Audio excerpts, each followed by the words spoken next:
Thank you. Thank you very much. And a very, very special, we love this place. We love Detroit. Thank you very much. And hello to Michigan. We win Michigan, we win the whole ball game. Thank you very much. I'm thrilled to be back in this incredible state with thousands and thousands of proud, hardworking American patriots. Thank you very much, everybody. So I'd like to begin by asking a very simple question. Are you better off now than you were 4 years ago? Not even close. And our country's not better off, that I can tell you. Early mail-in voting in Michigan is now underway. So here in Detroit, early in-person voting starts tomorrow. So get the hell out and vote. You got to get out and vote. With your help, 18 days from now, we are going to win the state of Michigan. We are going to defeat Kamala Harris. And we are going to, quite simply, make America great again. We're going to do it. We're going to do it. You know, Detroit has such great potential, but Kamala and the Democrats have been wreaking havoc on this place, this very, very, in many respects, it's a sacred place. So many things happened in Detroit, and it's been treated so badly, and they've been talking about comebacks for so long, but we're going to bring it back better than it ever was, better than it was many, many years ago. We're going to make Detroit great again. We're going to make it great again. You know, they have been talking about it for years and years and years. For generations, this city and state were the world capital of automotive production and one of the great manufacturing centers in all of history. No matter where you went, this was the greatest in all of history. But year after year, globalist politicians like crooked Joe Biden, lying Kamala Harris, sold you out and let other countries loot, pillage, and plunder our wealth, our jobs, and our dreams. And they did that here more than any other place in our country. 40% of Michigan auto jobs were annihilated after NAFTA, and China's entry into the World Trade Organization was a disaster for your beautiful place, your beautiful city, and frankly, your beautiful state. Detroit was decimated. It's right. Detroit was decimated as if by a foreign army. There was no difference. Our factories were left in ruins, and under Kamala Harris, this year alone, the United States has lost nearly 50,000 manufacturing jobs. You know, they're doing a terrible job. Did you see her interviewed the other night? She said, essentially, yeah, I'd keep it the way Biden had it. Oh, that's great. That's great. He got out because of the way he kept it. She'll keep it the same way. U.S. car sales are down 38% since I left office. But with victory in November, we're going to take back what is ours, and it is ours. We're going to take it back, and we're going to bring back our jobs, our dignity, and our dreams. And standing before you tonight, I am proclaiming to the people of this state that by the end of my term, the entire world will be talking about the Michigan miracle and the stunning rebirth of Detroit. And this will be a real rebirth.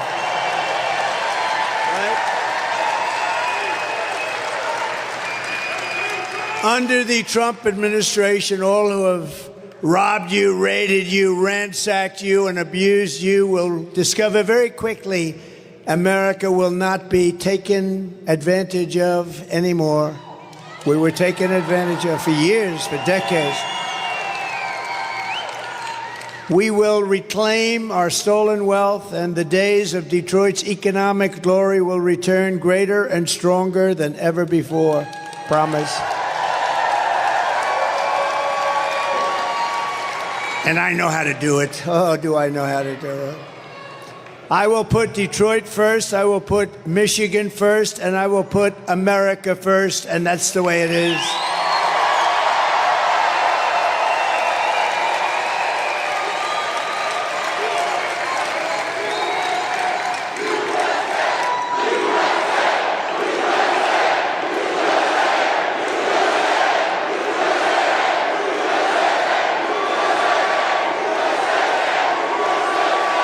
As we speak, China was building a gigantic auto plant in Mexico. You know about that, and really more than one.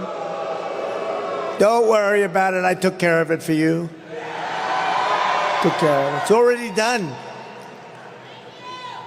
Without even closing the big deal, which is the presidency, I've already got it done. Of course, if she got in, she has no idea what the hell she's doing. She's grossly incompetent, worse than him.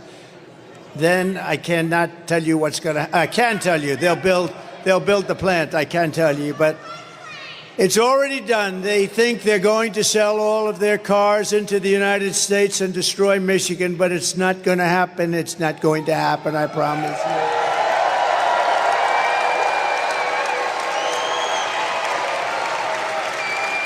No, they're building giant plants, and now they just announced something which is going to save Detroit, because you would not be able to compete with this plant, the biggest in the world by far. A friend of mine builds them. He said, the biggest in the world. He wanted to show it to me. I said, no, thank you. I have other things to do. I want to see the plants built in the United States. That's the ones I want to look at. So I said to him, John, a year ago, I want to see a plant. And he said, sir, we'll have to go to Mexico. I said, I don't want to go to Mexico. I want to look at one here. He said, there's no big ones being built in the United States. I said, that's bad. I said, how big is it in Mexico? The biggest in the world. I said, so they're going to make cars and sell them in here. Kill Detroit, kill Michigan. You wouldn't have anything left. You wouldn't have anything left. So the other day I was speaking, a couple of weeks ago, I was speaking at the Economic Club of Detroit, which was nice, made a nice speech. And what happened, I saw John, who's the biggest and the best auto builder. That's what he does. He builds plants. I don't know if he can build anything else. I'm not sure he can build an apartment, but plants he's very good at. And I hadn't spoken to him in a year. He was telling me about this massive plant.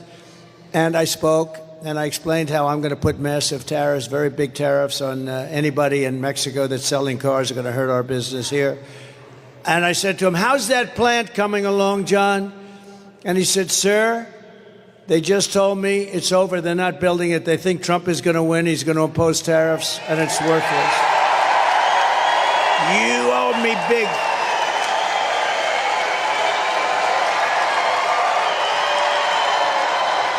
You owe me. You owe me. So they stopped construction. They're not building it. And Detroit will survive, but now we got to make it more. Now we're going to build the plants. So I'm going to do, sometime next week, I'm going to call the people building the plant, very big, wealthy company, which is backed by China. It's China, you know, it's China. It's in Mexico, but it's China. And I'm going to say, build your plant in the United States. We want people to build plants in the United States, employ our people. That's what we want. And if you do that, it's a whole different story. And ideally, they'll build it right here in Detroit. We'll get Detroit moving. And others will come also.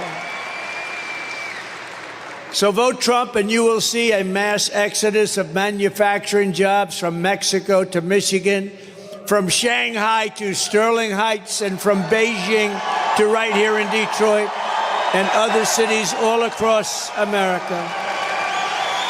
Because a strong auto industry will make all of Detroit richer, boosting suppliers, real estate, and your entire economy. And, you know, I've been reading about Detroit for so long, the comeback. This is the real comeback. This isn't artificial stuff. This is the real comeback. You better vote for me. So very simply, it's not overly complex. Some people don't understand it. If you watched Bloomberg the other day, you would have seen the CEO of Bloomberg interview me, and I think he understood it. And I think the Wall Street Journal now understands it.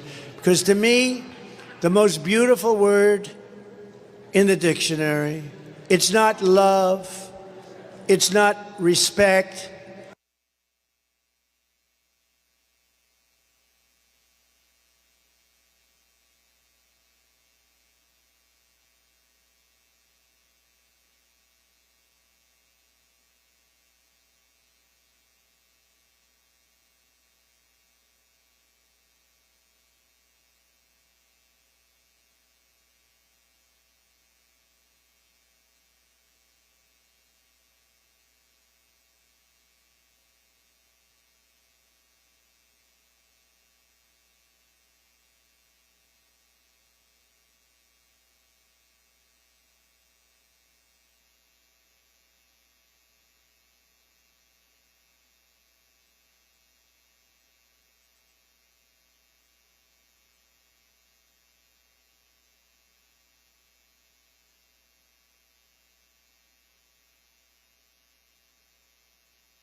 Just so that everybody who's watching right now understands what's happening, they're clearly having a microphone issue. We saw a person bring 2 microphones over to the president that were unsuccessful. Now, you know what's fantastic is President Trump's team came to us here at RSBN to see if we could help out with one of our microphones.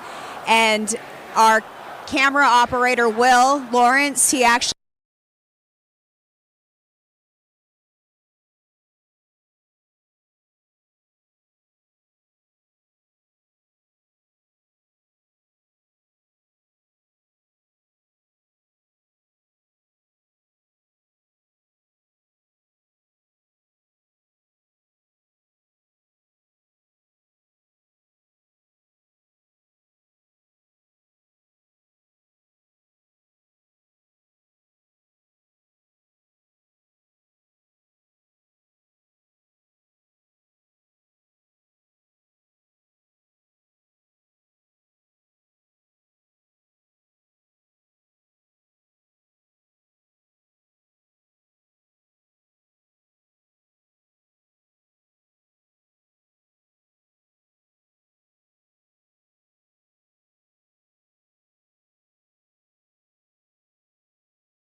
Thank you. So now what happens is I won't pay the bill for this stupid company that rented us this crap.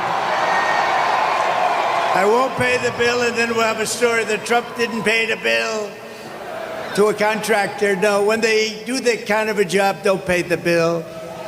That's terrible. They also had a little problem with energy coming into the building, but I'm not blaming it on that. But here is my plan. Do we have fun?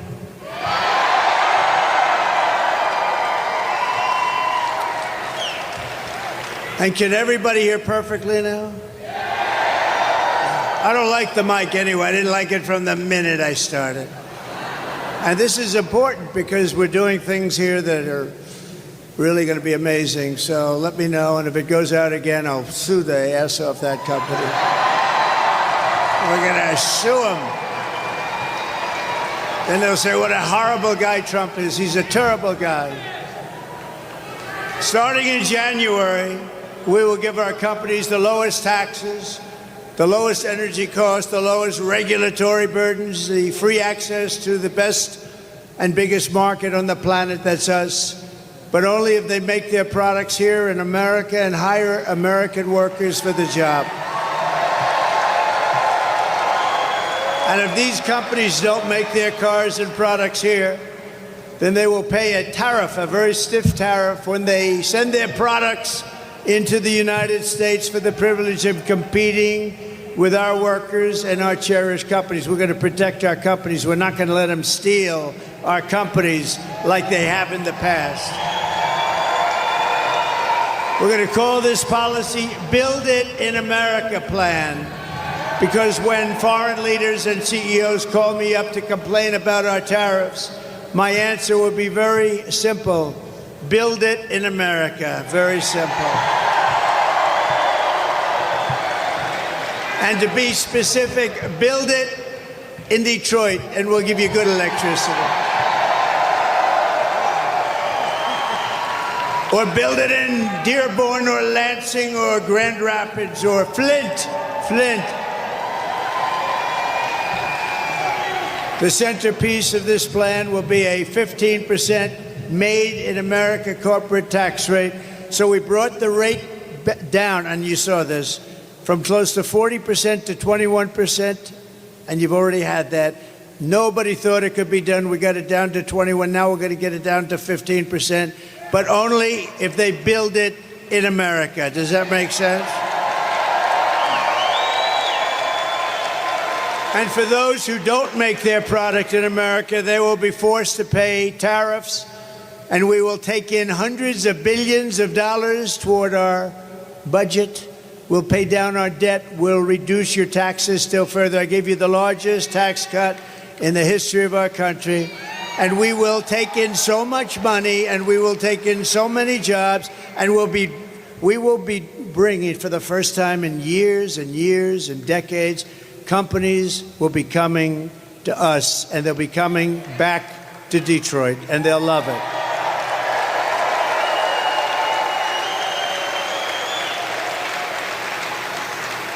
Some say my defense of American jobs makes me a protectionist. And yes, I will protect what is ours. I will protect our workers. I will protect our jobs. And I will protect our borders. I will protect our families. And I will protect the birthright of our children to live in the richest and most powerful nation on the face of the earth.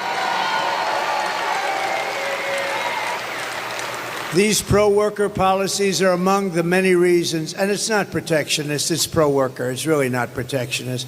We've had people ripping our country for years, decades, destroying. You look outside, you see all the hulks, you see the empty buildings. For years and years, they've been ripping us off. Now it's time for us to get it back. We're going to get it all back. These pro-worker policies are among the many reasons why I've been overwhelmingly endorsed by the rank-and-file membership of the Teamsters, including 62% of the Teamster members, and there are a lot of them here today. Stand up, please. Teamsters, we love you. Thank you. Thank you. Thank you very much.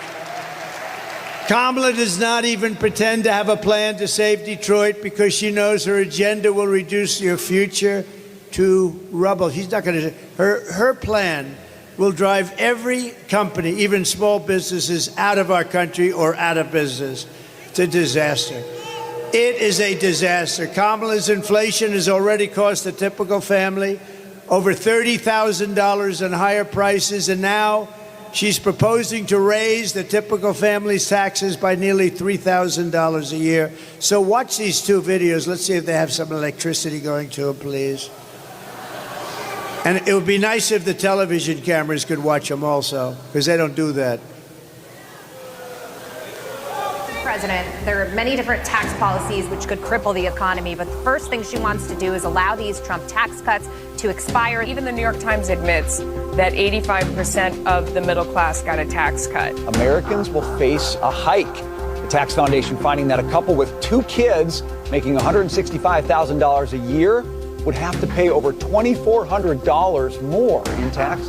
And on day one, I will repeal that tax bill. Joe Biden and I are about to work to get rid of that tax cut. Joe and I are about to get rid of that tax bill. Joe Biden and I are about to get rid of that tax cut. Everything from a 70 to 80% tax rate. I think that's fantastic. We've got to increase the corporate tax rate. Part of that is going to be about repealing that tax bill that they just passed. And also looking at estate taxes are going to have to go up. We will tax capital gains, but we're going to have to raise corporate taxes. Taxing unrealized gains just doesn't seem fair in any sense of the word. When the value of your home goes up, you pay higher taxes even if you don't sell your home. Your value of your home never moves the way a stock moves to say, we're going to tax what you don't have. That's a sore point, and it's a big deal. Is that something you think she firmly believes in? I think it's part of the proposals of the campaign. Under my plan, there will also be a carbon fee. There has to be some connection between the fee and bad behaviors, and there has to be, in that we have to monitor whether it's going to be passed on to consumers. But I'm going to tell you that should never be the reason not to actually put a fee, and in particular, carbon fee.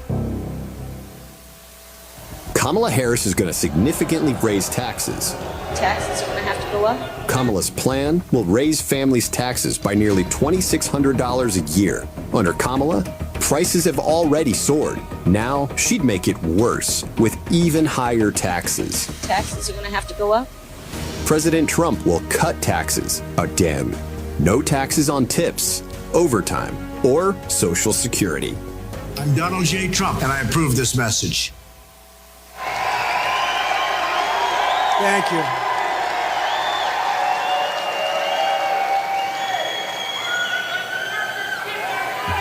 Thank you very much. This is the worst mic I've ever had in my life. This is the worst. The tax queen is also demanding a shocking 33% tax hike on all domestic production, along with the largest capital gains tax hike in the history of our country. In other words, she's going to tax your companies and you out of business. The companies are going to leave, and you're going to end up with the same mess that you've had for the last 40 years. In total, her proposals are estimated to kill almost 1 million full-time jobs. Under Kamala, who knows absolutely nothing about what we're doing, it will be economic Armageddon for Detroit. You go back further, but very simply, we're going to make it great. We're going to make it so good. You're going to have jobs coming in like never before. Under Trump, we'll turn this city into the most powerful jobs magnet in the history of the world. Upon taking office, I will immediately begin to eliminate every job-killing regulation in the books. We eliminated more than any other president in 4 years. There's never been a president that eliminated more, times 5. As a senator, this one here, Kamala. You know, I'd like to call her Harris, but nobody knows who the hell I'm talking about.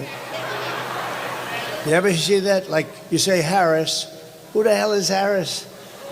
As a senator, Kamala voted to impose a 100% ban on gas-powered cars and trucks, which would kill an estimated 200,000 U.S. auto jobs. On day one of the Trump administration, I will terminate Kamala's insane electric vehicle mandate, and we will end the Green New scam once and for all. We will quickly become energy independent, and we will frack, frack, frack, and drill, baby, drill.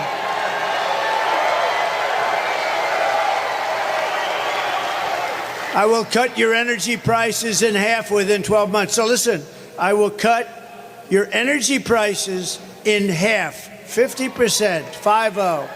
Cut them in half within 12 months of taking office. That's going to bring everything down. I will massively cut taxes for workers and small business, and we will also have no tax on tips, no tax on overtime, and no tax on Social Security benefits for our seniors. I will make interest on car loans fully tax deductible, and they will be so. Listen to that. What will that do for the cars? Fully tax deductible interest on a car. You buy a car and you get a deduction. Wall Street called me up. They said, how the hell did you think of that idea? That's a good one. Because affording a car is essential to restoring the American dream, and you're going to have the American dream finally. You haven't had it in 50 years.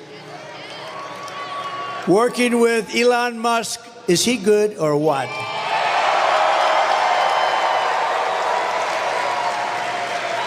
I saw that rocket come down 3-4 days ago. That sucker was coming down. I said, oh my God, I never saw anything like it. I was on the phone with a friend. I'm talking about something. I don't know, something maybe having to do with Detroit. Could that be possible? But I'm talking on the phone, and I see the screen is on and no sound, and I'm saying, wait a minute, I have to put the phone down. I don't believe what I'm seeing. Then I saw that big monster coming down, that big, it's like a 20-story building or something coming down. The engines are glowing, and they're firing and spitting. And I said, it's going to crash. It's going to crash into the gantry. Don't crash. And then you see another engine take it perfectly and lands right in the spot that it took off. I said, that must be Elon. He's the only, nobody else. It must be Elon. So I called up Elon. I said, Elon, was that you? He goes, that was me. I said, who else can do it? Nobody. I said, can Russia do it? No. Can the U.S. do it? Meaning the U.S. outside of you? He said, no, nobody can do that. I said, you're the coolest. That's pretty. And he endorsed me a long time ago, actually, saying it's the most important election we've ever had. But working with Elon Musk, we will cut trillions of dollars in government waste. He's very good at that. He knows better than anybody. Won't affect anybody other than it'll look awfully good. And it'll help bring our country back. I want to thank also Elon for campaigning so hard in Pennsylvania. You know, he's actually feels this. Can you imagine? He just lands his biggest landing anyone's ever seen. And he leaves for Pennsylvania to campaign for me. Can you imagine that? And you know, he also, and we got to say this, I went to North Carolina, which was hit hard. Georgia, too, really hit hard. But in North Carolina, they had no communications. It was like they were an island unto themselves. And I said to the people, what can we do? He said, we have no communication. People are dying. It's a mess. They said the federal government, Washington, is doing a terrible job. Sir, do you know Elon Musk? I said, I happen to know him. He endorsed me. He said, what's the problem? He said, can you get Starlink? I said, what the hell is Starlink? And they explained it to me. I'm a fast study. It didn't take too long. So I called up Elon, and I was saying, Elon, we're in North Carolina. The people are it's devastation here. It's unbelievable. They have no communication to the mainland. It's like it cut it off. It's incredible. The water was we've never seen anything like that. I said, Elon, Starlink, it's very hard to get, by the way, because it's very successful, very hard to get. He said, can you get Starlink, a lot of those suckers, can you get them for North Carolina and parts of Georgia? And I was talking to him about it, and all of a sudden I get a call on the other line. It's the man from North Carolina. Thank you, sir, for getting the Starlink. I said, I haven't even finished my conversation. Now think of that.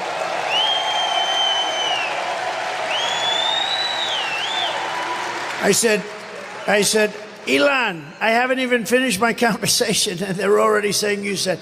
That's right, I do that. I do two things at one time. I can do that. So he's great. He saved a lot of lives, I think, and he really. And by the way, the Starlink worked perfectly. As soon as it got there, it was perfect. So thank you to Elon for that. He did a great job. And if we do all of this, our flag will fly proudly once more over the gleaming new factories, and the whole world will witness Michigan's resurgence. Wealth will flood into our country and into the hands of our great workers. And that is the future that awaits for Detroit under a certain gentleman named President Donald J. Trump. Have you heard of him? It's going to be real. It's going to be real. As we rebuild our economy, we'll also restore our borders. Did you ever see anything like what's coming in through our borders? Criminals, drug dealers, prisoners, people from mental institutions.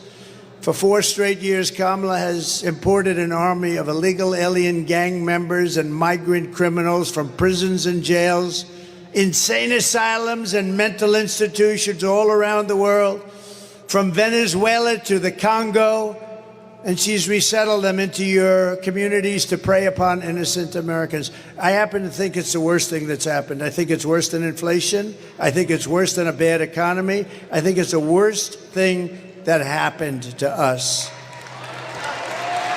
21 million people. When I win on November 5th, the migrant invasion ends and the restoration of our country begins. I have no choice.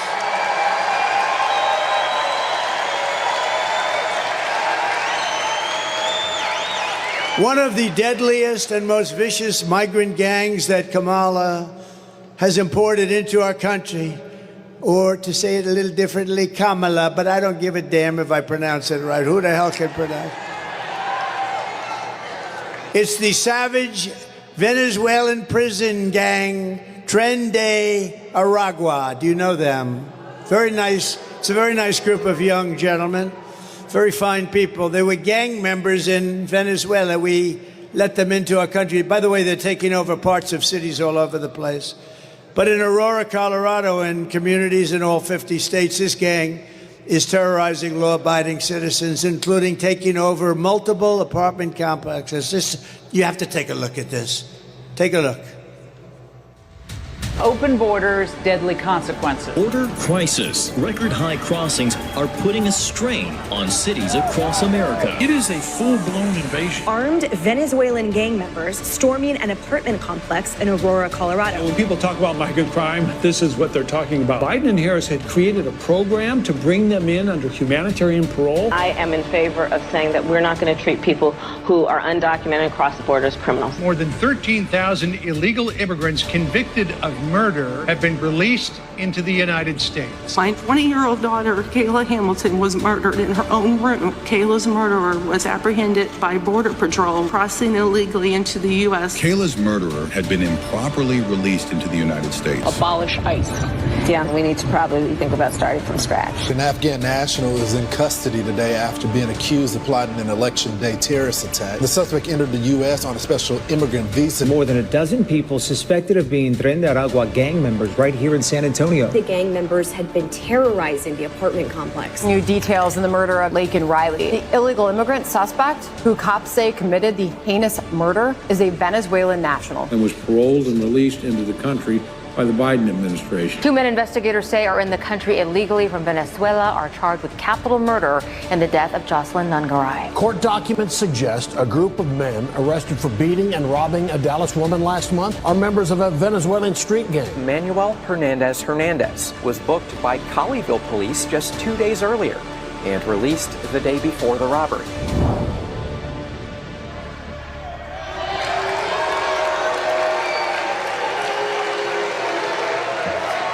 Just so you know, we have the most dangerous criminals in the world in our country now.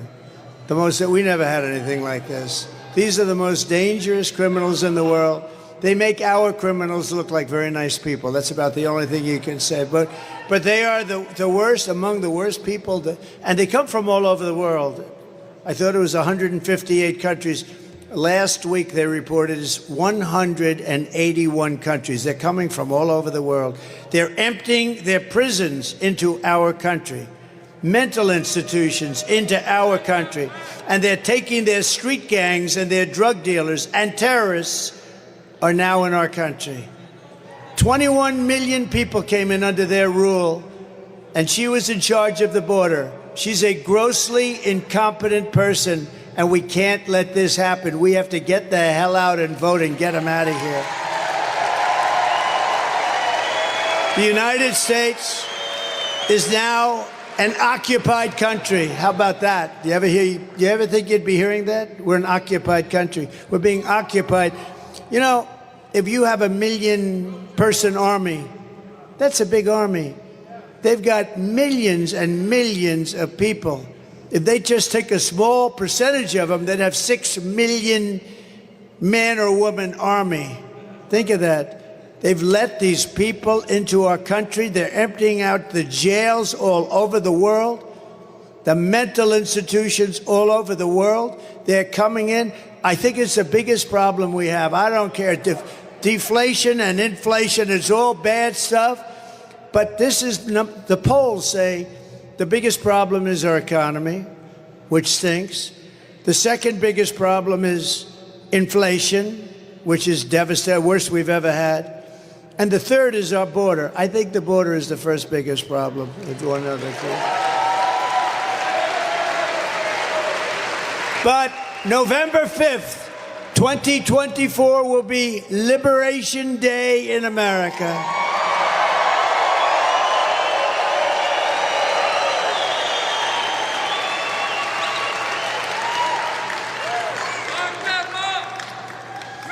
And when I get rid of this microphone at the end of this speech, it's going to be Liberation Day for Donald J. Trump, because I'm blowing out my voice to get this sucker done. I'm blowing out my voice.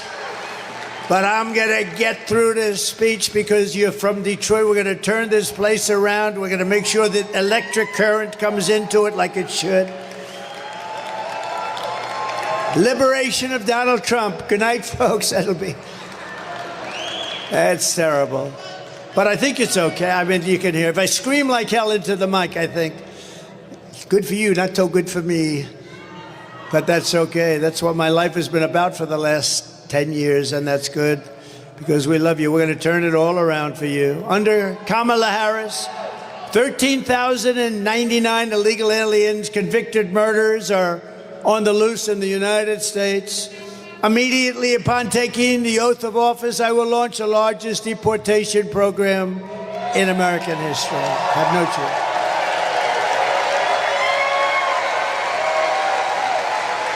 We have no choice. I will rescue every town across America that's been invaded and conquered, and I will put these vicious and bloodthirsty criminals in jail or kick them the hell out of our country, which is my #1 choice.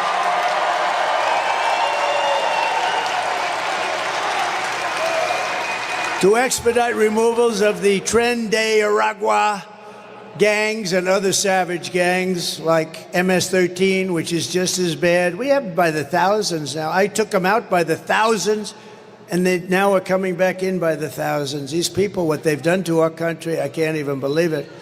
I can't even believe it. I will invoke the Alien Enemies Act of 1798. That's where we had to go. To target and dismantle every migrant criminal network operating on American soil. We will call it Operation Aurora. We want to pay tribute to Aurora, Colorado. The governor there is a radical left Democrat. He is petrified. The guy doesn't want to walk out of his mansion. And if they come back into our country, it's an automatic 10 years in jail with no possibility of parole. So we keep them out. And I am hereby calling for the death penalty for any migrant that kills an American citizen or a law enforcement officer.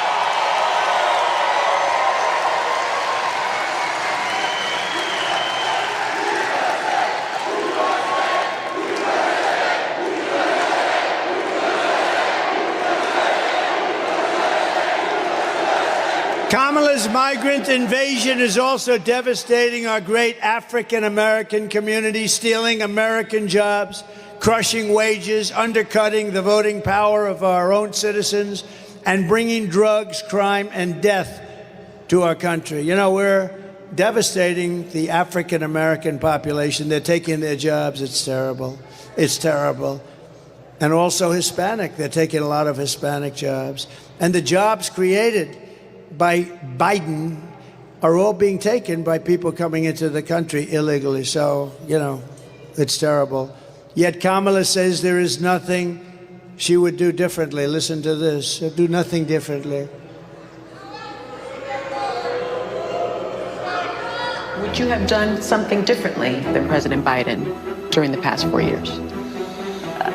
There is not a thing that comes to mind. I stood there on the tarmac watching you check your watch. The chaotic and deadly U.S. evacuation from Afghanistan stunned Americans and the world and cost the lives of 13 U.S. soldiers. Would you have done something differently? There is not a thing that comes to mind. More than 13,000 illegal immigrants convicted of murder have been caught at the border and then released into the United States. An Afghan national is in custody today after being accused of plotting an election day terrorist attack. The suspect entered the U.S. on a special immigrant visa. Gut-wrenching new details in the murder of Georgia nursing student Laken Riley. The illegal immigrant suspect, who cops say committed the heinous murder, is a Venezuelan national who crossed the unsecured southern border back in 2022. 2 men investigators say are in the country illegally from Venezuela are charged with capital murder in the death of Jocelyn Nungaray. A fifth illegal immigrant accused of attacking 2 New York City police officers over the weekend showed no remorse or regret. Would you have done something differently? There is not a thing that comes to mind. Only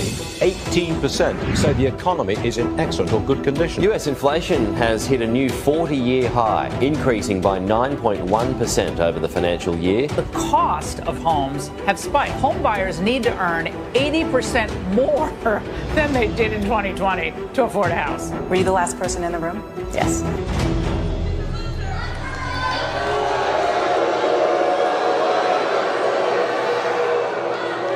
You know, she destroyed San Francisco.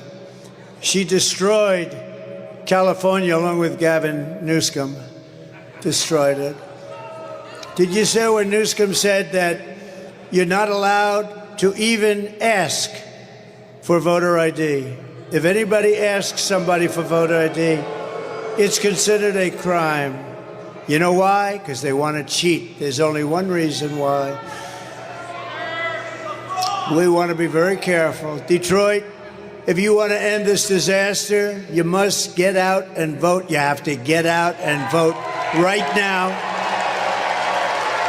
And with that, I'd like to acknowledge some of our great friends. And he just spoke, so I don't want to have to waste his time, but he did just speak, and he's great.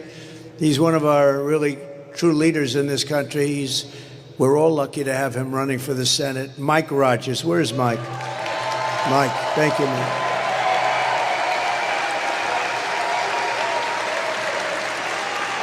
And I don't want him to get up and use this crappy microphone that they sent.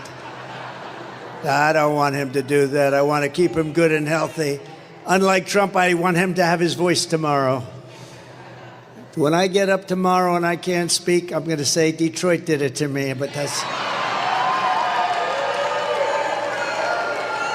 We're also pleased to be joined by a future star and really a current star. He's a great guy. He's a friend of mine. Congressman, do you know who he is? Byron Donalds.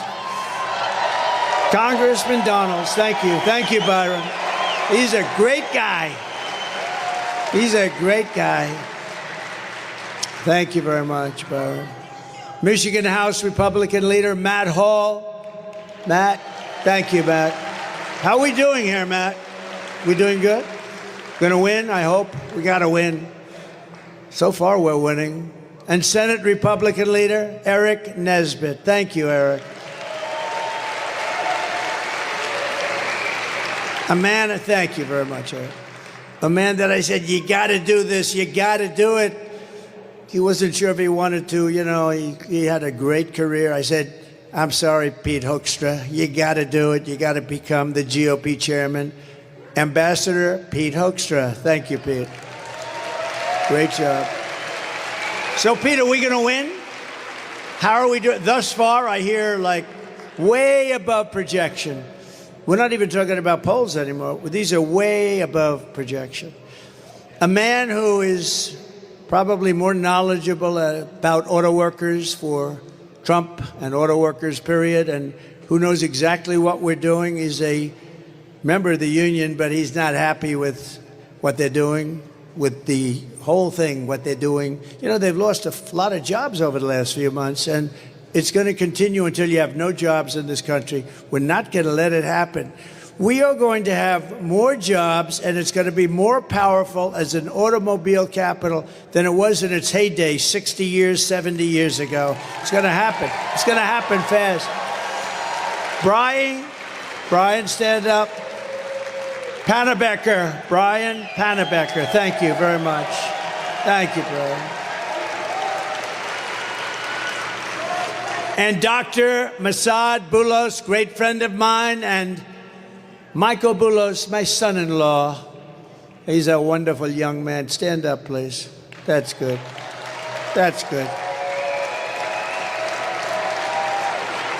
He got lucky. He married Tiffany. And they're having a baby, a beautiful little baby. We also have a man highly respected in Michigan, Imam Husseini. Imam, please, wherever you may be, stand up. Thank you. Thank you very much. Great. Thank you very much. Great honor to have you. And we have a guy, I made so much money with this guy. He was brutal. He was a brutal man. Happened to come from a place called Detroit, or as they say, Detroit. He says, I come from Detroit, which is cool as hell if you're the hitman, Tommy Hearns. The hitman. Tommy, come up here, Tommy. Come up, come. Come up here. Tommy the hitman. We love Tommy. I won so much money betting on this guy. He was brutal. We love that. Look at him. He still looks good. He still looks good. Wow. They have to take that. You know, Secret Service has got a little, I don't know, is there such a thing as over? But Tommy's going to have to cross about 9 gates. I don't think so, Tommy. About 25 years ago, he would have just hopped over him. Hey, Tommy, you're still good, huh? You think I could take you now in a fight right now? No, I don't think so. I don't think, look at him, he wants to, oh no, he wants to fight. Oh. Tommy the Hitman. Man, oh man. Some of the greatest fights in history.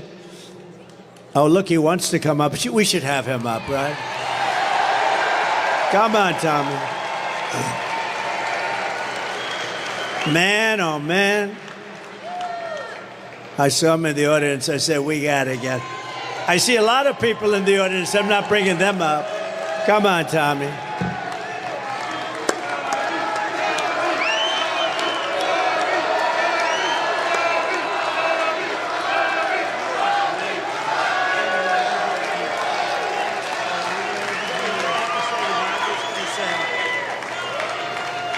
One of the greatest fighters of all time, and man, I'll tell you what, he was something special. And thank you, Tommy. And he looks great, doesn't he? He looks great. Donald, hear those nice words come from you, man? It's got to be real. It's got to be real. Because I myself, I never thought I was a great fighter, but I thought I did a pretty good job. But hearing it come from you, Donald, I'm excited. I'm very excited. Ah, that's good. I want to fight now.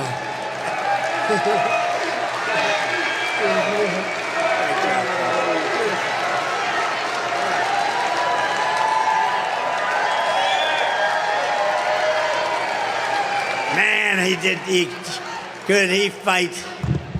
He was a natural. He had the greatest. He had hips a little bit smaller than mine. He had shoulders a little bit larger than mine. See, he went in the right proportion. That's the way it's supposed to be, right? Thank you, Tommy. They love him in Detroit, right? They love him in Detroit.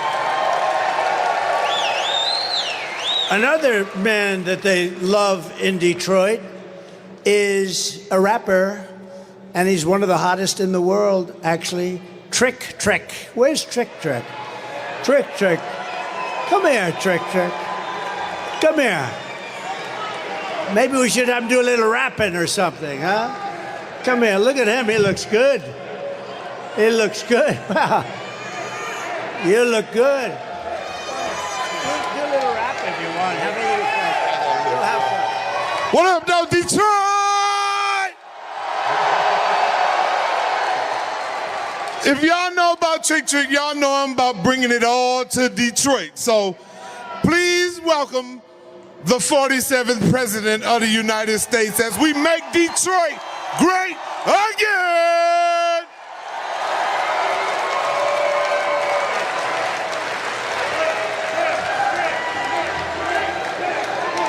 Thank you very much. That's great. You have some great people here, I'll tell you. This is a great place. We're going to really we're going to make it great again, like the country. And we did it, and then we have to do it again because they blew it. They blew it to hell. But we're going to do it again. Thank you, Trick Trick. Here are some of the facts on Kamala Harris. You know, after talking to the hitman and Trick Trick, it seems sort of boring getting back into Kamala, but that's what we got to do. We got to save our country, right? Mr. Wall, stand up, please. This guy is great. You know, he's a wealthy guy. He made a lot of money. He comes to, how many would you say you're at? 350 or something? He's got a lot. This guy's got lots of cash. And I love it. Someday I'm going to wear one of them to a rally. I think it would be well received because we built 571 miles of wall. We had it made. We were going to build another 200 miles of wall. And then they decided to sell it for 5 cents on the dollar. But we're going to get it. We're going to get it done. We built much more than I said I was going to build. And we had the safest border in the history of our country. By the way, my all-time favorite graph. Can we put it up?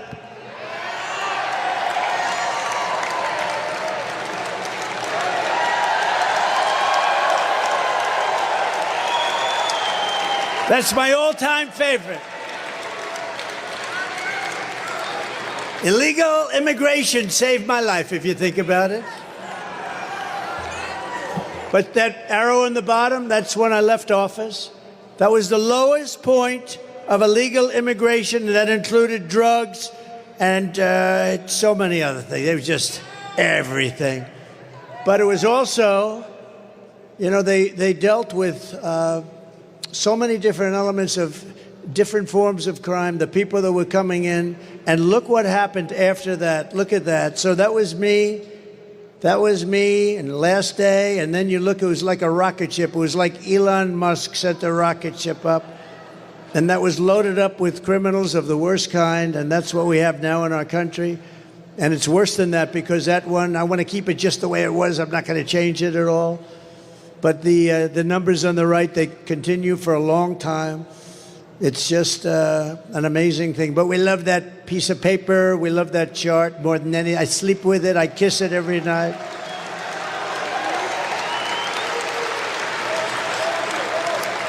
I do have that throbbing feeling in my right ear. It's a little throbbing feel, but that's okay. That's great. Thank you very much. So that was the best in history. That was the best in recorded history anyway. That was the lowest. It was the day I left office. They had human trafficking at a level, the lowest level. Now it's about 12 times higher. And they traffic in women.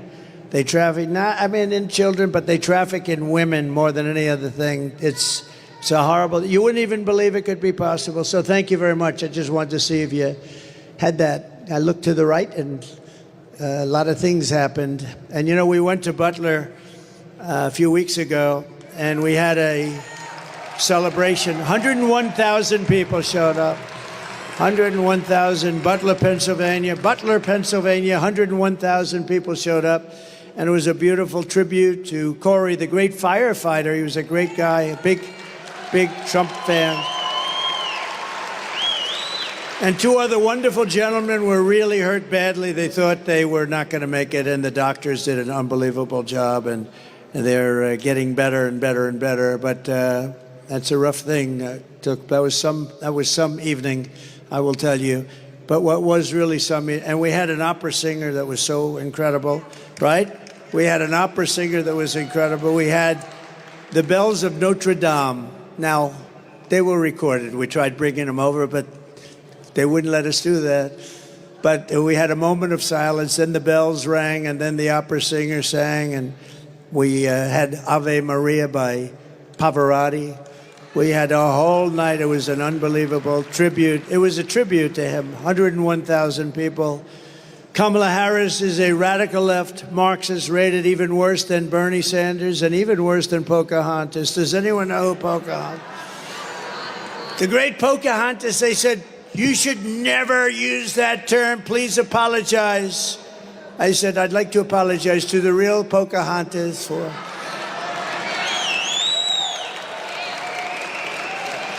Kamala destroyed our border. She destroyed our economy. She was an original creator of defund the police movement.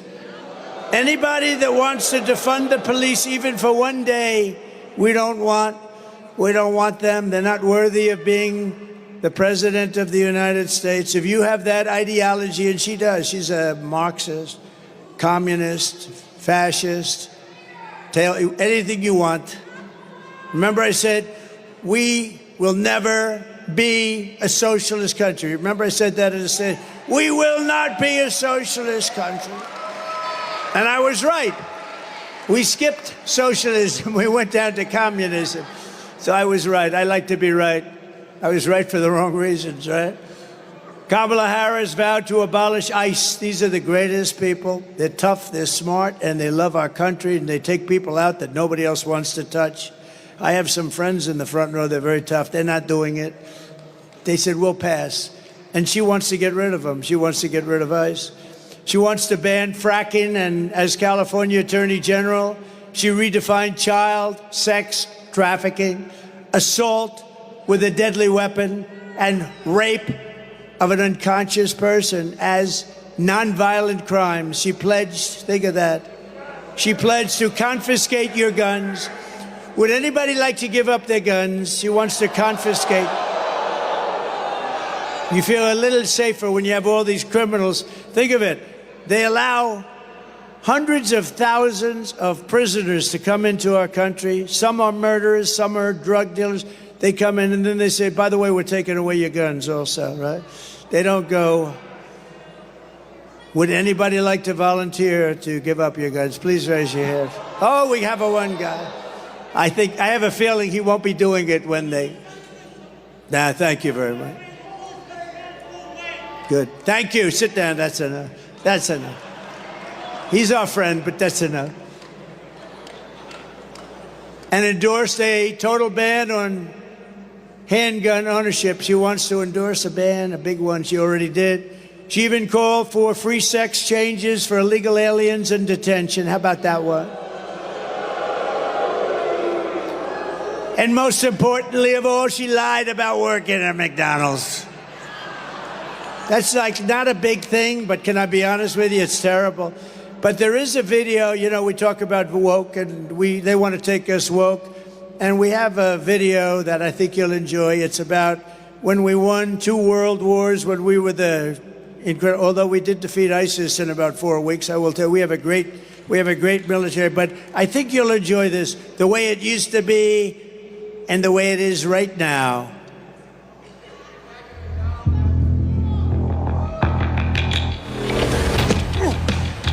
You little scumbag! I got your name! I got your ass! You will not laugh! You will not cry! You will learn by the number! Happy Pride.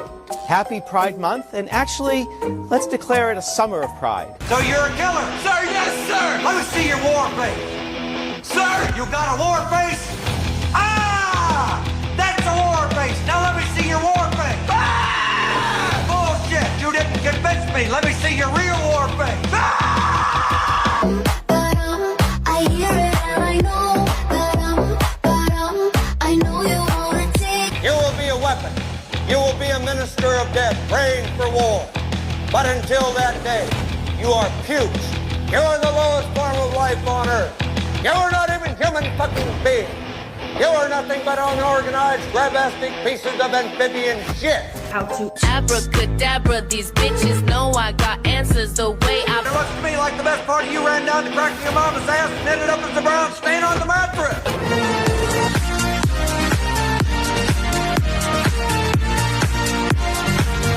I love working for Uncle Sam. I love working for Uncle Sam. Lets me know just who I am. Lets me know just who I am.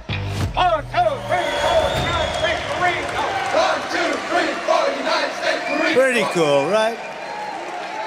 We won 2 world wars, remember that? We won plenty of others, and we defeated ISIS so rapidly nobody can believe it. In a matter of weeks, they said it was going to take 5 years. We did it in a matter of weeks.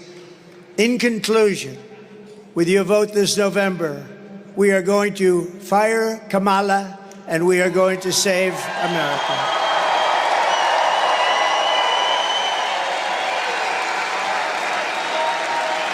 We will teach our children to love our country, honor our history, and always cherish our great American flag. We will cut your taxes, crush inflation, slash your prices, raise your wages, and create the greatest job boom the world has ever seen. We're going to do that very easily. Very easily. We will hire American, buy American, build American, grow American, and show the whole world that the American dream is back, bigger, better, and stronger than ever before.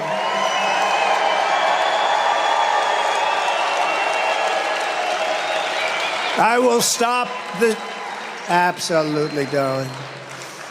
And I will stop the global theft of American jobs and turn the U.S. into the manufacturing superpower of the world.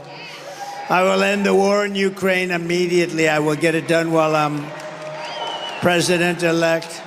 Stop the chaos in the Middle East and prevent World War III. We are very close to World War III. We are very, very close to World War III because we have incompetent people. Ukraine would have never happened. October 7th would have never happened. Inflation would have never happened. It was caused by their stupid energy policy. None of this stuff would have happened. And we wouldn't have had that horrible situation in Afghanistan, the most embarrassing moment in the history of our country. 13 dead soldiers, many people dead, many people and soldiers just devastated, loss of legs and arms.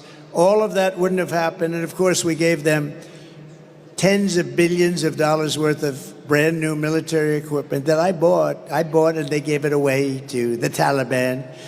I think it was the most embarrassing moment in the history of our country. And because of that, Putin said, this is a paper tiger. I'm going to go into Ukraine. But he would have never done it if I were president. And even the Democrats admit that, frankly. I will crush violent crime and give our police the support, protection, resources, and respect that they so dearly deserve. We will strengthen and modernize our military. You know, I rebuilt our military. We rebuilt our military, but we're going to bring it to a next step. We will build a missile defense shield, all made in the USA. A lot of it made right here. And we will put the stars and stripes on the surface of Mars, and maybe with the help of Elon, we'll get it done quickly. We will rebuild our cities, including our capital in Washington, D.C., making them safe, clean, and beautiful again. We will, remember this one, we will get critical race theory and transgender insanity the hell out of our schools. It'll be gone. And we will keep men out of women's sports. I will defend religious liberty, your right to free speech, and the right to keep and bear arms. We will do that. Second Amendment. After years and years of building up other countries, we will protect our borders, defend our families, and protect our American suburbs, cities, and towns like never before. We will end sanctuary cities, and we will stop illegal immigration once and for all. We will put American citizens first. We will put American citizens first, American children first, American patients first, American taxpayers first, American workers first, and American communities first. And we will put communists, Marxists, and fascists last, if that's okay.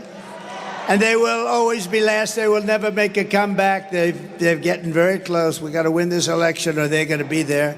They're going to be there. We will not be invaded. We will not be occupied. We will not be conquered. And we will be a strong, proud, and free nation once again. We will defend our civilization, reclaim our sovereignty, and I will give you back your freedom, your future, and your life. Everyone will prosper. Every family will thrive. And every day will be filled with opportunity and hope. But for that to happen, we must defeat Kamala Harris and stop her radical left agenda once and for all. We want a landslide, and it looks like that could be happening. Too big to risk.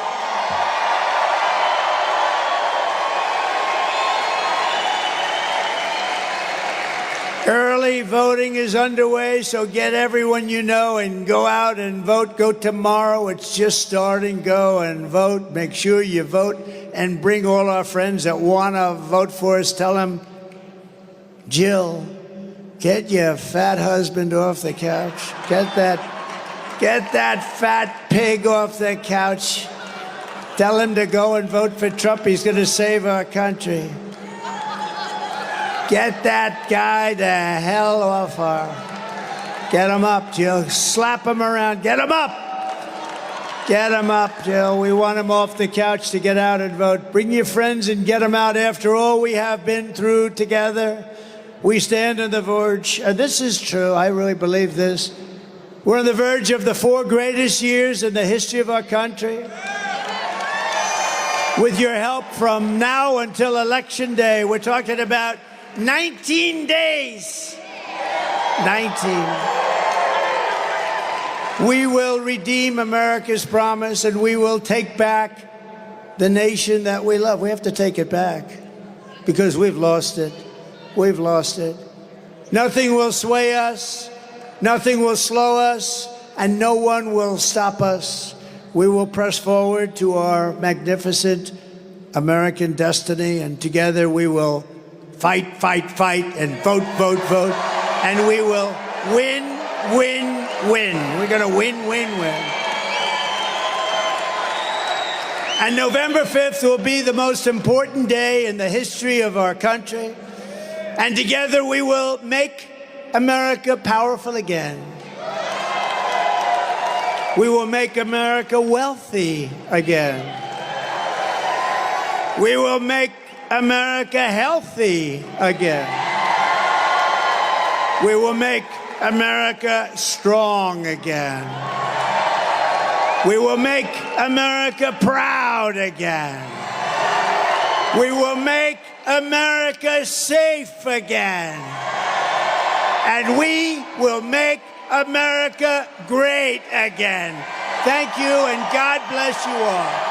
God bless you.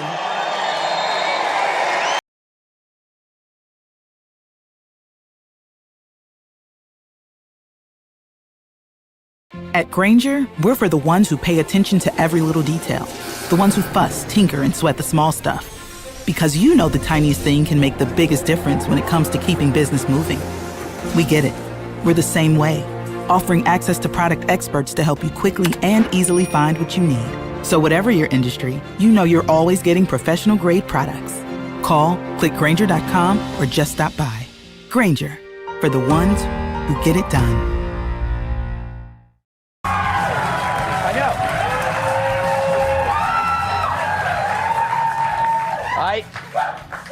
I understand. It's Friday, so you know what that means. Let's welcome tonight's guest. He's an outspoken guest with an impeccable chest. Trump Transition Team Co-Chair Robert F. Kennedy Jr.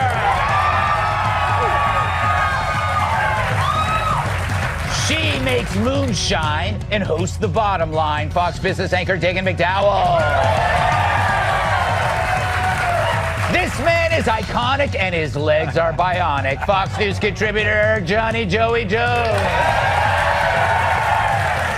And finally, he makes tough guys shiver and old ladies quiver. New York Times bestselling author, comedian, All right, well, I'm done. All right, before we get to some news stories, let's do this. Greg's Leftovers. Here we go. All right, it's Leftovers, where I read the jokes we didn't use this week. And as always, it's my first time reading them. So if they suck, we'll make Joe Mackey listen to every speech made by Kamala Harris. All right. The ladies of The View said they won't dress up for Halloween this year because it's too close to Election Day. And because wearing scary masks would be redundant. Also, Joy already ate all the pumpkins. So what did The View go as last year? I think we have a picture. Oh, terrible! Democrat political strategist James Carville said that if Donald Trump wins, Trump will start rounding up young black men. Who knew Trump was a Kardashian? Yeah. Thank you. All right. President Biden is in Berlin for talks with German leaders on Ukraine. He said his first priority is to meet with this guy. A dangerous Venezuelan gang has now taken over at least 4 apartment complexes in San Antonio. Residents say the constant gunfire is offset by the free landscaping. Can't tell if it's racist, can you? Earlier this week, Hillary Clinton said Donald Trump is unqualified to be president because he's increasingly unstable. She would have said more, but she had to get back to planning her next murder.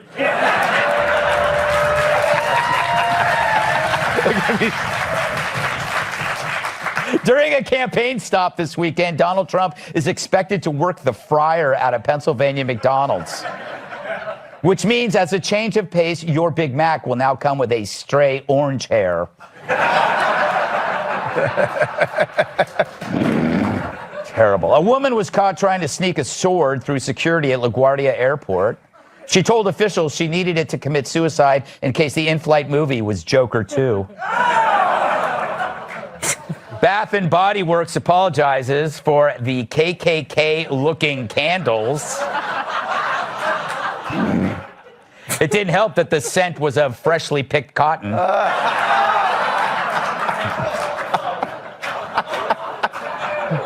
Nancy Pelosi says Joe Biden hasn't talked to her since he dropped out of the race. To be fair, he now communicates through a series of blinks. A man lived 78 years unaware that he had 3 penises. Wow, that must have been some beer belly.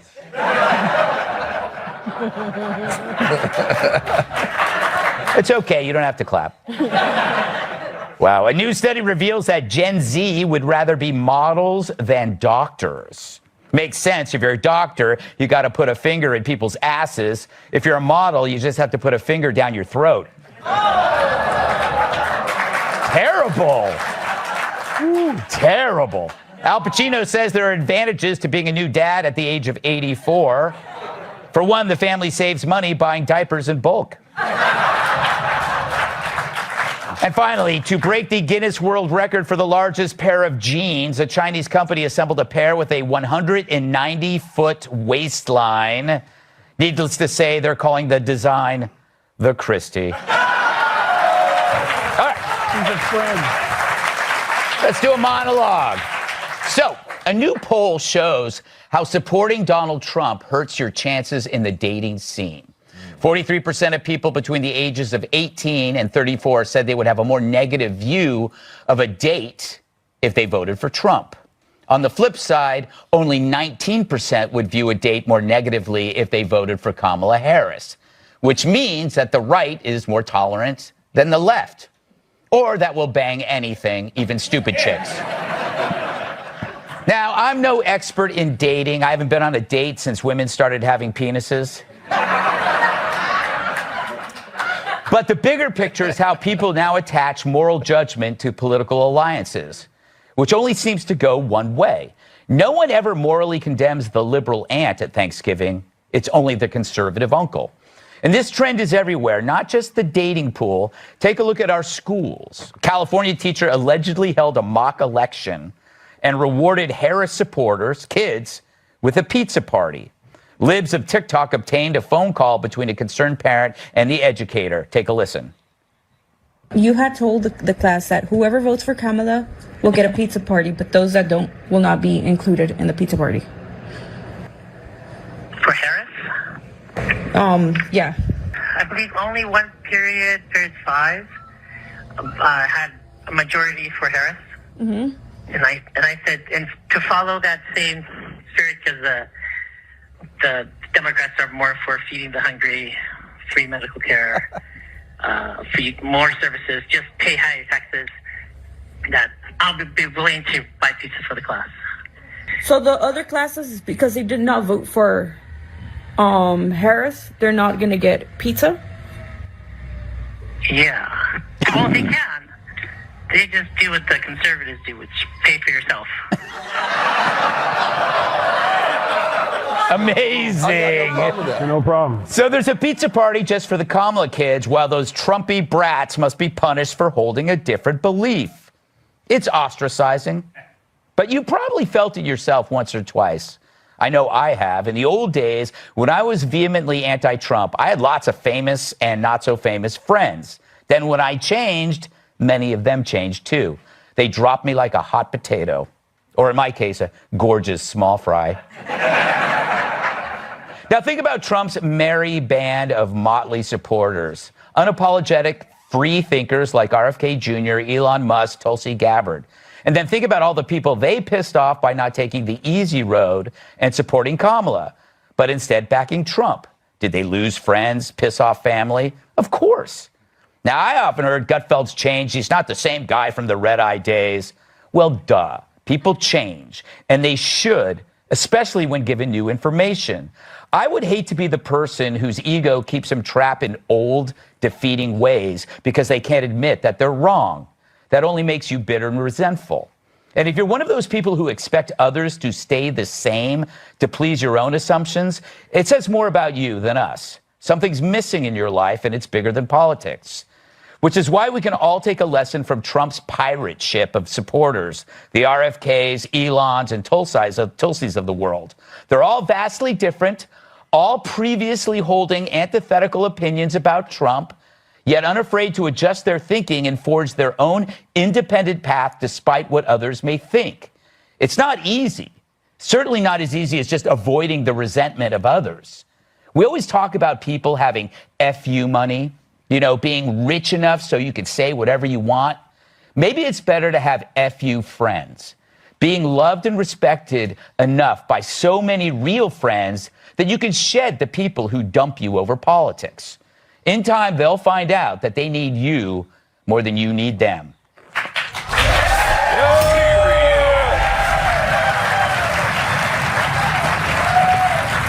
Thank you. What can I call you? RFK Jr.? Yeah, or Bobby. Bobby? I like Bobby. Seems like we're old friends. Bobby, let's go out back and wrestle that cow. All right. This topic, I like this topic because I feel like you know this. You probably experienced conflicts and fissures from family and from friends, right? Yes. Yeah. Forget what you know about shapewear. Skims is different. We developed a new type of shapewear that enhances, smooths, and lifts your curves, never flattening them. Before Skims, I used to layer shapewear for more support, cut pieces up for the right fit, and dye the fabrics to match my skin tone. The perfect shapewear just didn't exist, so we made our own. With targeted compression, Skims shapewear gives you the exact look and feel that you want for every need. Find the right solution for you now at skims.com. Care to share any specifics? Well, I was interested in this because of what the observation you made about that it's kind of a paradox that Democrats see themselves as the party of tolerance. Mm-hmm. And I think, there's intolerance, there's vitriol, there's poison, there's anger on both sides. Mm-hmm.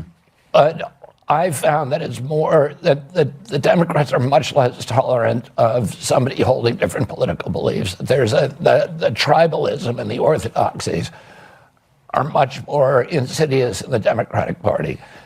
And it's disturbing to me because I think the polarization is the worst thing for our country. Mm-hmm. And that, we have huge problems in this country, but we also are very resilient, but we're never going to solve them if we're not able to come together. And I think that the Democrats tend to be much more intolerant than in a box. That you have family, you have job, you have sports, recreation, but for Democrats, politics is part of your identity.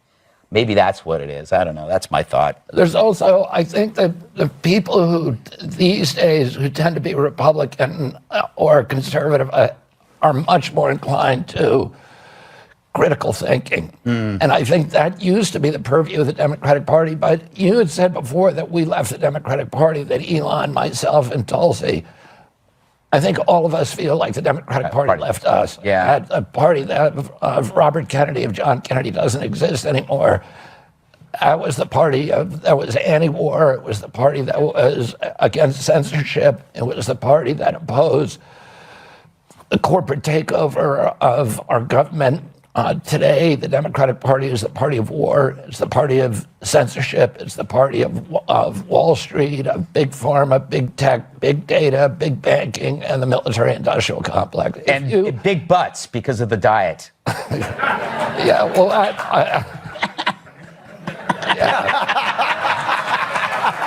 It's true. Big food. Okay, but all big butts are not a bad thing, Gus. No, that's true. That's true. Okay, because people who don't skip leg days. Okay, all right. Dagan, I'm going to flip the roles. Would you date a man? What? Sorry. He never skips leg days. Doesn't have any. Leg day. Terrible. Absolutely terrible. Dagan, I love you. Would you date a man or even a woman? You never know. Who supported Kamala? No. But let me flip that. Yeah. If a man can avoid dating or shacking up with a Kamala kind of gal, that's a blessing from on high. Mm-hmm. Like a Kamala kind of gal versus celibacy or self-love, you got to choose the self-love and the celibacy all day long. And I'm talking about a type of person. The type of person when a dude wants to introduce the Kamala kind of gal to his parents for the very first time, and she shows up half an hour late for church. And you say, oh, you're half an hour late for church. We got to sit in the balcony now. And she says, I twisted my ankle on the way here. I should be in the emergency room. Why are you worried about me? Or, who gave you permission to go to the Bengals game with your buddies? I don't remember giving you permission to go to the Bengals game with your buddies. What woman did you talk to who gave you permission to go to the Bengals game with your buddies? We were going to go bath mat shopping on Sunday. That's the Kamala kind of gal. So if she runs for the hills, kiss the ground that she left in her wake. Joey? What do you make of that California teacher? Those kids, That's pretty amazing. I kind of agreed with her when she tied a bow on it. I mean, she's like, they can do what conservatives do and pay for it themselves. Amen. Yeah. Because this is what happens. All the kids that make straight A's, they come in and they're going to pay for it for the kids that don't show up to class so they can have pizza, right? That's the liberal way of doing things, or the Democrat way of doing things. What I love about your monologue is you invoke the idea of FU money. And when you grew up in a 1966 single wide, money is pretty low, and I've been there for a while. Like, I joined the Marine Corps and I was there. Like, you know what I mean? Like, I've got food. We're good. Yeah. And so for me, like, look, you know, I hunt. I enjoy it. I shoot guns. I own plenty of them. I own a little bit of land. I raise my kids. I love my family. And I don't believe because I got blown up somewhere that my responsibility to my community, my responsibility to contribute is less than what I'm owed. As this victim that I could have been. If that makes me conservative instead of liberal, if it makes me Republican instead of Democrat, those words don't matter to me. Those are just things I've lived and believed in.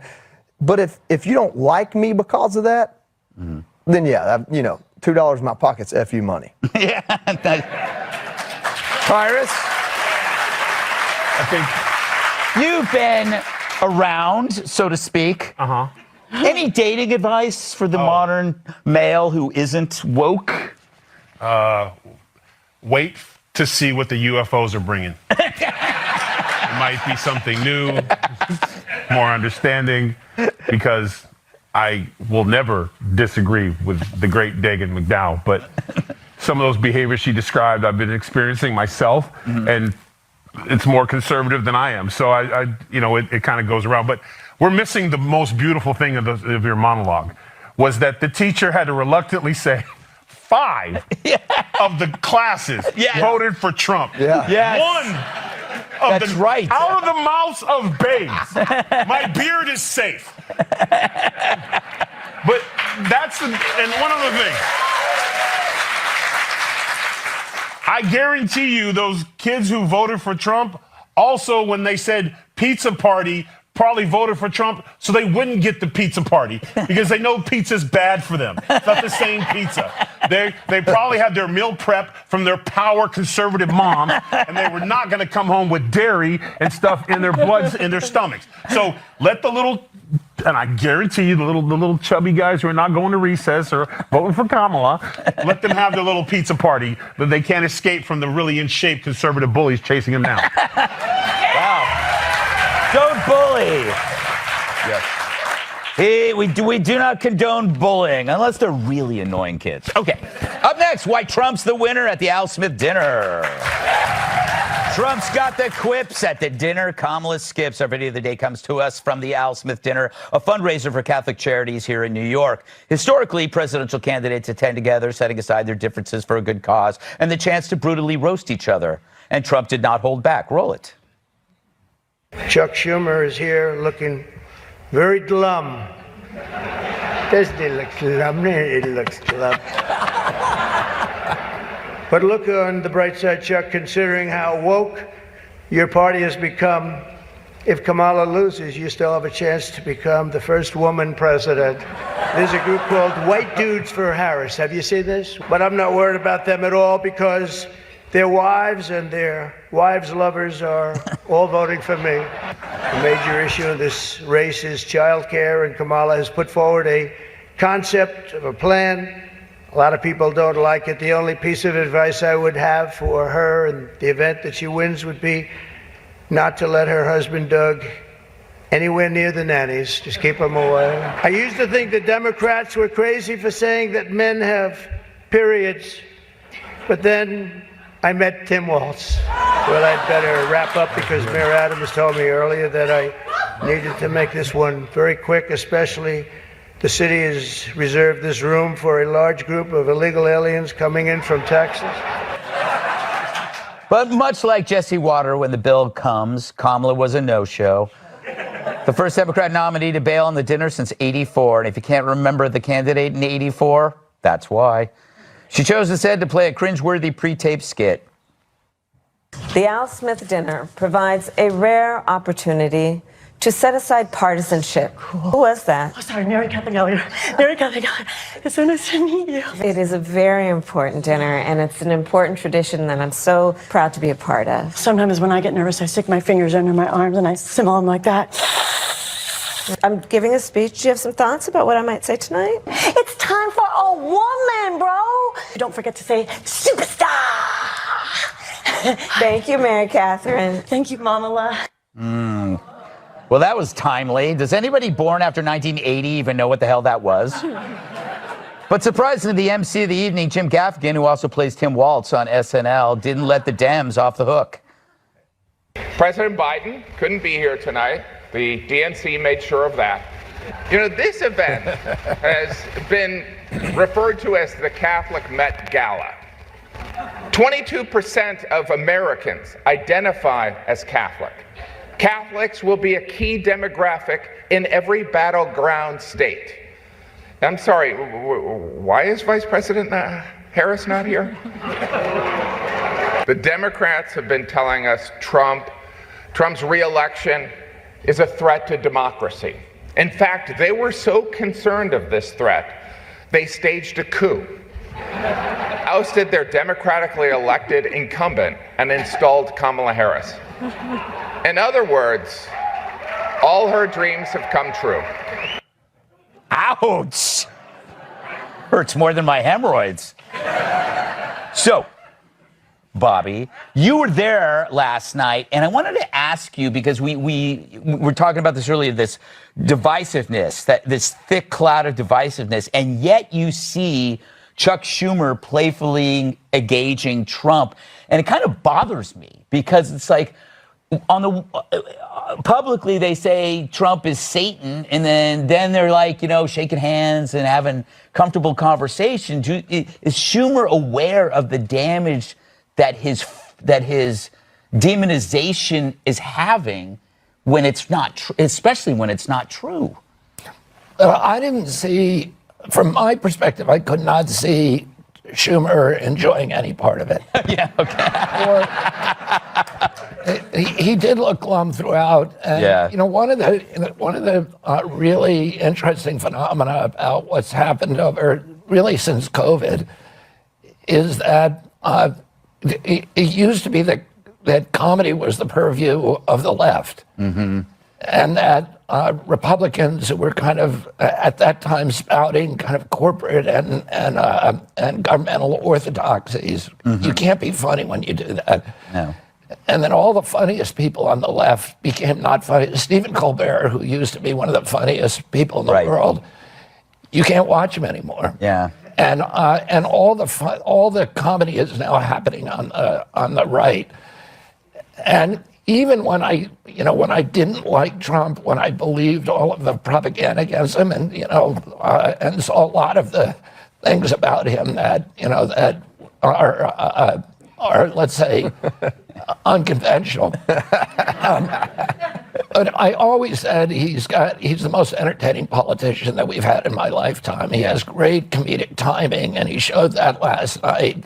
He was really funny last night, really droll. And yet he got, it was generally a hostile crowd. Yeah. And he got universal laughter on all of those jokes. And you don't see that on the left anymore. No, you don't. Tyrus, was it a good idea for Kamala? What's funny is she did say in her video, it's important to come together, and then she didn't show up. Right. Well, again, this isn't like we haven't seen her in public settings. And I'm pretty sure when her team found out that there was no teleprompter, there was going to be no Kamala. Like, it's just, she doesn't do well in those settings. We haven't figured out what interview settings she does well in yet, but we're pretty sure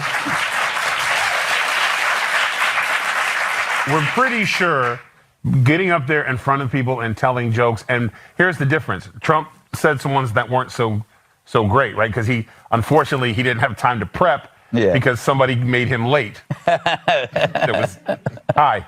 But he went and did it anyway. And even when they were bad, I think one of the funniest parts of the whole thing was like, well, this one's terrible. Yeah. Oh, wow, I should have read this one through. Like, he was not afraid to make fun of himself. Now, in the clips there was a lot of tough jokes, and the comedians were throwing real shots at him. But every time they did, he smiled, he acknowledged it, he laughed, he took it on, he was gracious.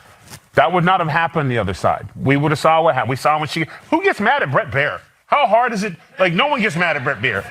And when she was screaming at Bret Baier, what was she going to do when he said that? We would have seen a reaction that would not have been good for her. So she thought not showing up was the best move, which should let everybody know exactly where their campaign is at right now. Joey Gaffigan talking about mentioning the coup is like, that seems like a right-wing talking point, but he's not a right-winger. He's a Democrat. No, I think he brought some personal animus in there. Like, hey, like he is not happy about how that went out. That's how it came across to me. Because it was less comedy than some of the things that Trump was saying. And props to him for giving everyone that might tune in something that they could watch and not need to turn away from. I mean, I can't turn into, like, I don't get overly upset about what artists think or what celebrities want. That doesn't stop me from enjoying their art when they're good, actors and singers. But I can't tune into the Golden Globes or the Oscars or anything like that because they're not telling me Trump is bad. They're telling me I'm bad. Yes. He didn't do that last night. And I appreciate him for it. And for Trump, I think the biggest power move he did was slapping Schumer on the back and being, he's an all right guy. Yeah. Because they are so focused on demonizing Trump. Like, that's all they have right now. I mean, when you look at the top issues for Kamala, I read a poll today going on Newsroom, the second most important issue was that she isn't Trump. Yeah. They've programmed people to believe he's just the absolute worst thing that could ever happen. He goes up there and says, yeah, this guy hates me, but he's all right. That's a power move. That's being an alpha. Yeah, Dagan, it's like when I saw him do that to Chuck, it was like watching Batman, give a wedgie to the Penguin. Jerry Nadler wasn't there. That was Chuck Schumer. He looks more like the Penguin than Nadler. Speaking of Nadler, it would be like reaching over and going, I've always wanted to do this with the dandruff. And just brushing off his suit coat. Because he kept going back to Chuck Schumer. Yeah. And at one point he said, Chuck, he's the one who got Biden out. He's the guy, much more so than Nancy Pelosi. I know him. He's the one who did it. And the more he talked about Chuck Schumer became more and more like Montgomery Burns. Yeah. He was shrinking. He was like, please stop talking about me. Trump was loose and confident. After a long day. Yeah. Like he was he did it. We're going to show clips of Tyrus's interview later in the show. But like, I would be in bed by now. I don't get it. And before that, he was in Wall Street. Yeah. Like big meetings. He went to a barber shop in the Bronx. Trump's the kind of guy. I'll shut up. No, they just yelled at me, so I'll shut up. All right. Up next, could Ozempic use stop drug abuse?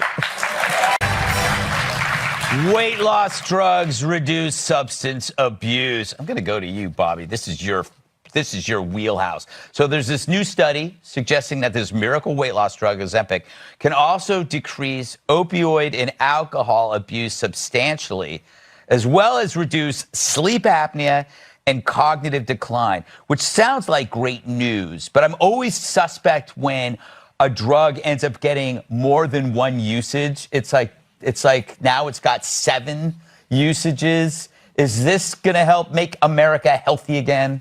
No, I saw this headline yesterday, and I need to look at the methodology of that study because I don't believe it. The EU is right now investigating Ozempic for suicidal ideation. But, it may be that the drug, because it suppresses all the reward pathways, so it makes you want to do everything less. And and that may be part of the answer for this. But the idea that a drug is going to cure drug addiction or alcoholism, we're spending $1,600 a month on this drug. There's a bill right now before Congress that will make it available to everybody who's overweight, which is 74% of the American population. That alone will cost $3 trillion a year. If we spent about 1/5 of that giving good food, 3 meals a day to every man, woman, and child in our country, we could solve the obesity and diabetes epidemic overnight. A tiny fraction of the cost. oh, they're trying to sell this. There's a huge push to sell this to the American public, and it's now the biggest company in Europe, but they're not marketing it in Europe. They make this drug in Denmark, and in Denmark, they do not recommend it for diabetes or for obesity. They recommend dietary and behavioral changes. In our country, they're counting on selling it to Americans because we're so stupid and so addicted to drugs. Joey, I found this other statistic. Alcohol consumption in the U.S. is the highest it's been in decades. But all I hear about is people quitting booze. But apparently, I guess since the pandemic, everybody became just feverish drinkers. Is Ozempic the answer? Well, listen, the best weight loss drug I found was going to Afghanistan as a not quite ready bomb tech. Yeah. It's the best joke I got tonight. Y'all better enjoy it. It's because I don't have real legs. But to be if more, he can joke about it, you can laugh about it. I don't know why they get so offended. Listen, all the cheat codes come with a price. I mean, alcohol can make you better with the ladies, but it also lead to unwanted pregnancy, right? So anything you're trying to do here to cheat your way into where you want to be, just do the work, man. Yeah. What say you, Dagan? It seems like it doesn't address the driving forces behind obesity or drugs or alcohol. It kind of just treats everybody has their own vice. It doesn't treat the underlying reason. Right, and there are also knock-on effects or consequences of whatever you do. For example, menopause, you take like a stimulant to lose weight. I am talking about myself. And because my face was the size of a tractor tire. And I had like 8 chins when I was on your show. And then I lost all of the volume in my face. And then you got to get shot in your face so you don't look 85. I'm only 80. Damn it. So again, offsetting, it's a lot of money and a lot of shots in my face. And I mean actual shots. Yes. Yeah. Thank you for clearing that up.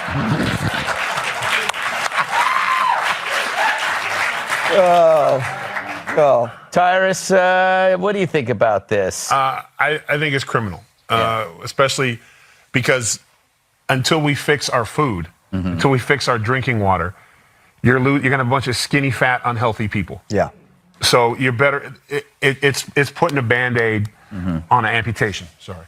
And it's not doing anything. And the only way you lose weight is by burning more than you take in. And the only way you keep it off is by eating healthy, and which is bad for the McDonald's of the world. It's bad for our food pyramid. When Frosted Mini Wheats is on the food pyramid, it's a problem. Guys. Okay?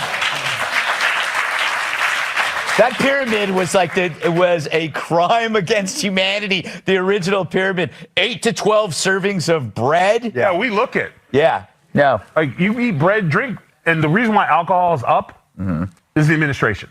All right. Coming up, Trump sits down with the toughest man in town.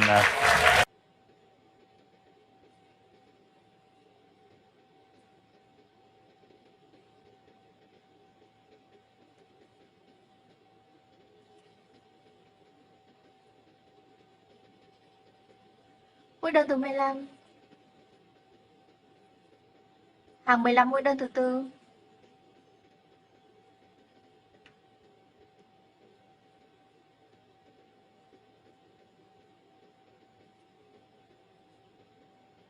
Mũi đơn thứ 6.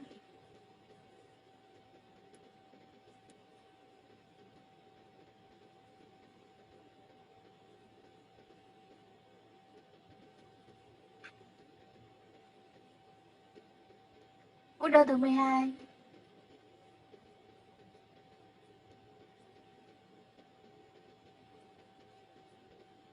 Mũi đơn thứ 15. Hàng tiếp theo, móc 3 mũi đơn.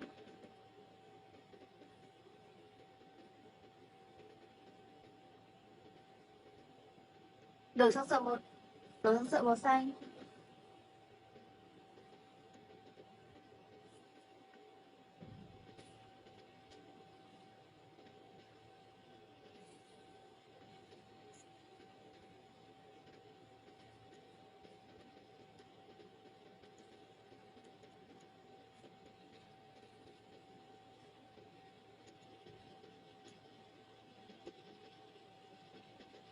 7 bữa đau lồng sợi màu xanh.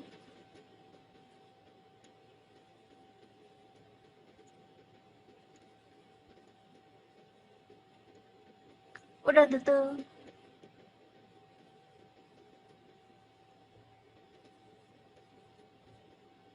Bữa đau thứ 7. Được sắc sợi màu nâu.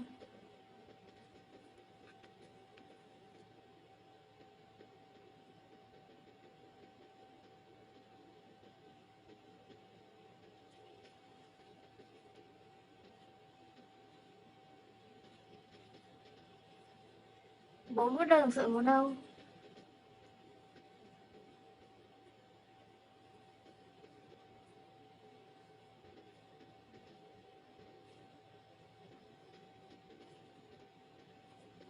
Hàng tiếp theo. 3 mũi đằng sợi màu nâu. Được xương sợi màu xanh.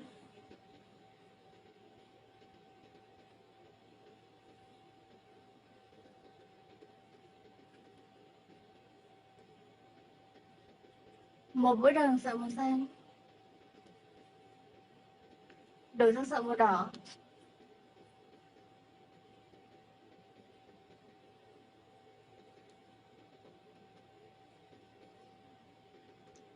Bảy mũi đằng sợi màu đỏ.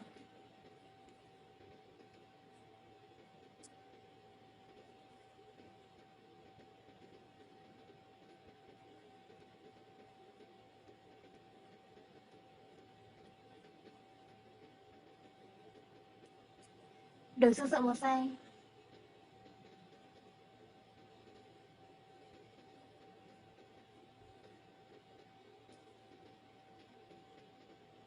Một mũi đơn được sợi màu xanh. Được xương sợi màu nâu.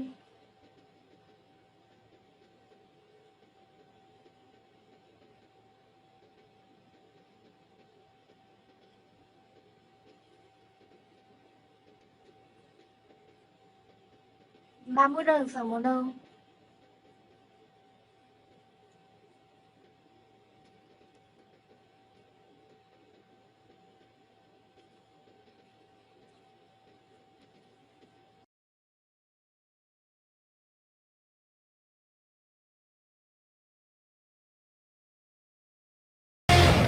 Welcome to a special edition of Jesse Waters Primetime. I'm Kaylee McEnany. Now to a Fox News alert. Trump holding a rally in the battleground state of Michigan. We'll take you there very soon. And on to this Fox News alert. Yet another as President Trump continues to make gains in key battleground states. This is Kamala Harris, and Democrats are in a state of total panic. They are literally knifing each other in the press as her campaign, which is in disarray, hobbles to the finish line. All this as Politico admits Trump won the day because Harris ditched dinner. The dinner to which Politico refers is the Al Smith dinner.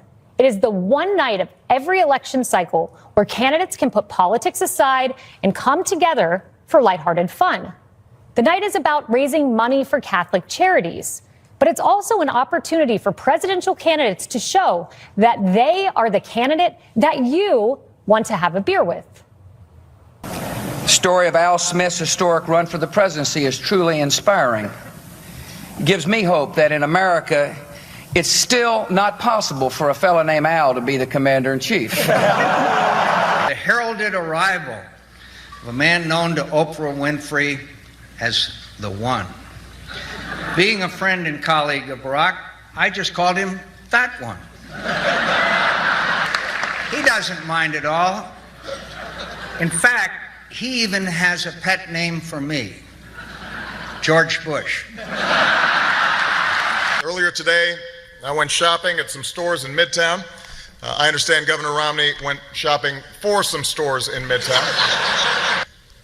It's what we have in common, beginning with our unusual names. Actually, Mitt is his middle name. I wish I could use my middle name.